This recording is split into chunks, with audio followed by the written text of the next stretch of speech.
بسم اللہ الرحمن الرحیم۔ ہدایہ ثانی کا سبق ہے۔ قال ويجوز للمحرم والمحرمة أن يتزوج في حالة الإحرام، وقال الشافعي رحمه الله لا يجوز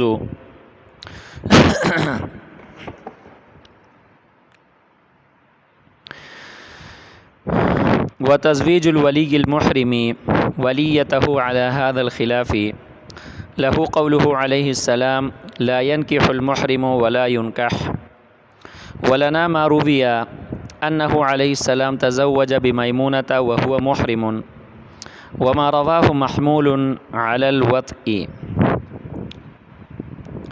ترجمہ دیکھیں۔ وَيَجُوزُ لِلْمُحْرِمِ وَالْمُحْرِمَةِ، محرم مرد اور محرم عورت کے لیے جائز ہے ان یتزوج کہ وہ نکاح کریں فی حالت الاحرام، حالت احرام میں۔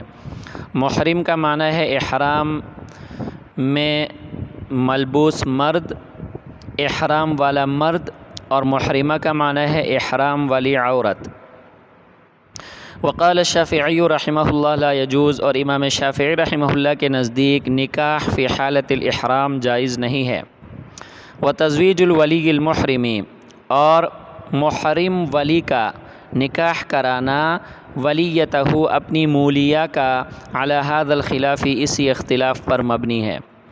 لہو قولہ علیہ السلام، امام شافعی رحمہ اللہ کی دلیل نبی صلی اللہ علیہ وسلم کا یہ قول ہے لا ينكح المحرم، محرم حالت احرام میں نکاح نہیں کر سکتا، ولا ينكح، اور نہ ہی اس سے نکاح کیا جا سکتا ہے، نہ نکاح کرا سکتا ہے اور نہ اس سے نکاح کیا جا سکتا ہے۔ اچھا جی۔ ولنا، اور ہماری دلیل ما رویہ، جو روایت کی گئی ہے، انہ صلی اللہ علیہ وسلم تزوج بمیمونۃ، کہ نبی صلی اللہ علیہ وسلم نے حضرت میمونہ رضی اللہ عنہا سے نکاح کیا، وہو محرم، حالانکہ آپ حالت احرام میں تھے۔ وما رواہ، اور جو امام شافعی رحمہ اللہ نے روایت کی ہے، محمول علی الوطء، اس میں نکاح وطء کے معنی پر محمول ہے۔ جو عبارت ہم نے پڑھی ہے اس میں جو مسئلہ ہے وہ یہ ہے کہ حالت احرام میں نکاح کرنا جائز ہے یا نہیں ہے۔ حالت احرام میں، احرام کی حالت میں نکاح کرنا جائز ہے یا نہیں ہے، اس میں اختلاف ہے اور دو مذہب ہیں۔ مذہب اول احناف کا ہے، جیسا کہ صاحب ہدایہ رحمہ اللہ نے بیان فرمایا ہے وَيَجُوزُ لِلْمُحْرِمِ سے۔ احناف کے نزدیک حالت احرام میں نکاح کرنا جائز ہے، حالت احرام میں نکاح کرنا جائز ہے، عقد نکاح حالت احرام میں جائز ہے۔ مذہب ثانی امام شافعی رحمہ اللہ کا ہے۔ امام شافعی رحمہ اللہ کے نزدیک حالت احرام میں نکاح کرنا جائز نہیں ہے، حالت احرام میں نکاح کرنا جائز نہیں ہے۔ ایک مسئلہ یہ ہے۔ دوسرا مسئلہ کہ ایک آدمی جو خود حالت احرام میں ہے، وہ ولی بن کر اپنی مولیہ کا نکاح کرا سکتا ہے یا نہیں کرا سکتا، سابقہ اختلاف پر مبنی ہے۔ عند الاحناف یہ آدمی نکاح کے لیے ولی بن سکتا ہے، عند الشوافع نکاح کے لیے ولی بھی نہیں بن سکتا۔ یہ دونوں مسئلے سمجھ میں آ گئے۔ امام شافعی رحمۃ اللہ علیہ کی دلیل کو ذرا دیکھیں۔ امام شافعی رحمہ اللہ کی دلیل قولی حدیث ہے کہ نبی صلی اللہ علیہ وسلم نے ارشاد فرمایا لا ينكح المحرم، محرم نہ نکاح کرے، ولا ينكح، اور نہ نکاح کرائے۔ اب اس میں دونوں چیزوں کی نفی ہے کہ حالت احرام میں آدمی خود بھی نکاح نہیں کر سکتا اور ولی بن کر اپنی مولیہ کا نکاح بھی نہیں کرا سکتا۔ یہ امام شافعی رحمہ اللہ کی دلیل نقلی ہے جو کہ قولی حدیث ہے۔ احناف کے پاس دو قسم کے دلائل ہیں۔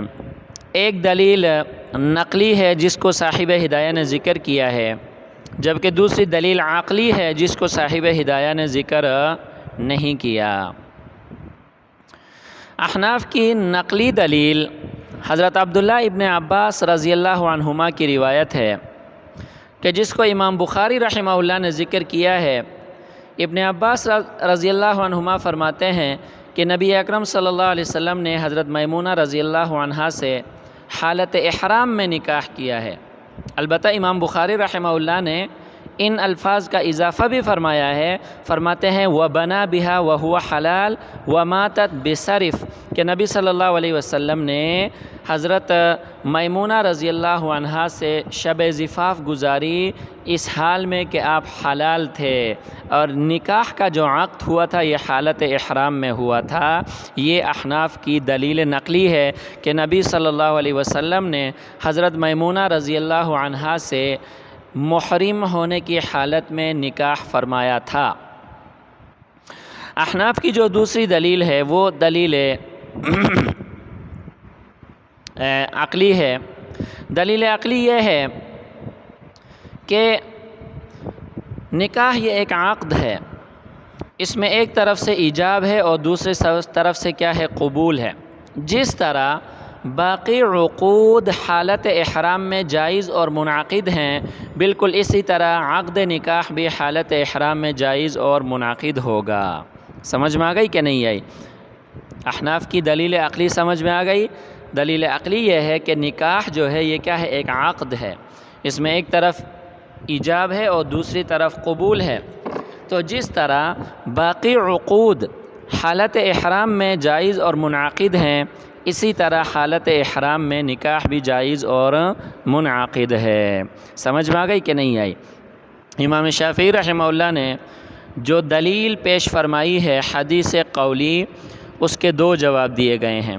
پہلا جواب جو کہ مشہور جواب ہے کہ یہاں پر نکاح بمعنی وطی کے ہے، تو اس صورت میں اس حدیث کا مطلب ہوگا کہ حالت احرام میں عقد نکاح کرنا ممنوع نہیں ہے، بلکہ الوطء فی حالت الاحرام ممنوع، کہ حالت احرام میں جماع کرنا یہ ممنوع ہے، عقد نکاح کرنا یہ ممنوع نہیں ہے۔ امام شافعی رحمہ اللہ نے جو دلیل پیش فرمائی ہے اس کا ایک جواب یہ ہے۔ امام شافعی رحمہ اللہ کی دلیل کا دوسرا جواب یہ ہے کہ یہاں پہ جو نہیں ہے وہ نہ ہی تنزیہی ہے نہ ہی تحریمی نہیں ہے۔ اب حدیث کا مطلب یہ ہوگا کہ حالت احرام میں نکاح کرنا اور نکاح کرانا مناسب نہیں ہے۔ اگر کوئی نکاح کرے اور کرائے تو اس سے نکاح منعقد تو ہوگا۔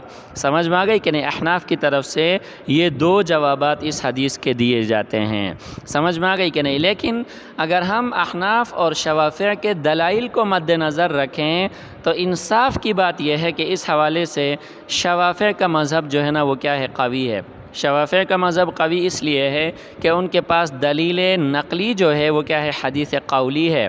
اور آپ لوگوں نے پڑھا ہے کہ عند التعارض حدیث قولی کو حدیث فعلی پر ترجیح حاصل ہوتی ہے، اور بالخصوص ہمارے پاس جو حدیث فعلی ہے وہ خود مضطرب ہے، وہ خود کیا ہے؟ متناً مضطرب ہے۔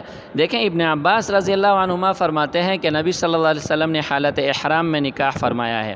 حضرت میمونہ رضی اللہ عنہا کہ خود جن کے ساتھ نبی صلی اللہ علیہ وسلم نے نکاح فرمایا ہے، جو اس نکاح میں خود منکوحہ کی حیثیت رکھتی ہیں، وہ فرماتی ہیں کہ نبی صلی اللہ علیہ وسلم نے مجھ سے اس حالت میں نکاح کیا کہ ہم دونوں حلال تھے، حالت احرام میں نہیں تھے۔ مسلم نے، ابو داود نے، ترمذی نے اور ابن ماجہ نے حضرت میمونہ رضی اللہ عنہا کی اس روایت کو کیا کیا ہے؟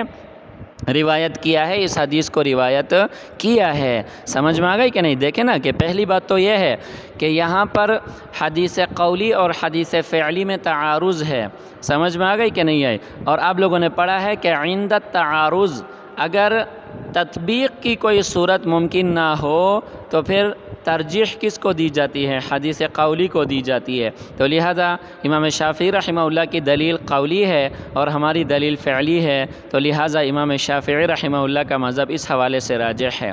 اور دوسری بات یہ ہے کہ ہماری جو دلیل ہے دلیل فعلی ہے، حدیث فعلی ہے، اس میں خود جو ہے نا کیا ہے اضطراب ہے، کیونکہ ابن عباس رضی اللہ عنہما کی جو روایت ہے وہ فرماتے ہیں کہ نبی صلی اللہ علیہ وسلم نے حضرت میمونہ رضی اللہ عنہا سے حالت احرام میں نکاح فرمایا ہے، اور حضرت میمونہ رضی اللہ عنہا جو اس نکاح میں خود منکوحہ کی حیثیت رکھتی ہیں، سمجھ میں آئی کہ نہیں، وہ فرماتی ہے کہ نبی صلی اللہ علیہ وسلم کا اور میرا نکاح اس حال میں ہوا کہ ہم دونوں کیا تھے، حلال تھے۔ مسلم نے، ابو داؤد نے، ترمذی نے اور ابن ماجہ نے اس حدیث کو کیا کیا ہے، روایت کیا ہے۔ تو انصاف کی بات یہ ہے کہ اس حوالے سے شوافع کا مذہب جو ہے نا وہ کیا ہے، قوی ہے احناف کے مسلک کے مقابلے میں۔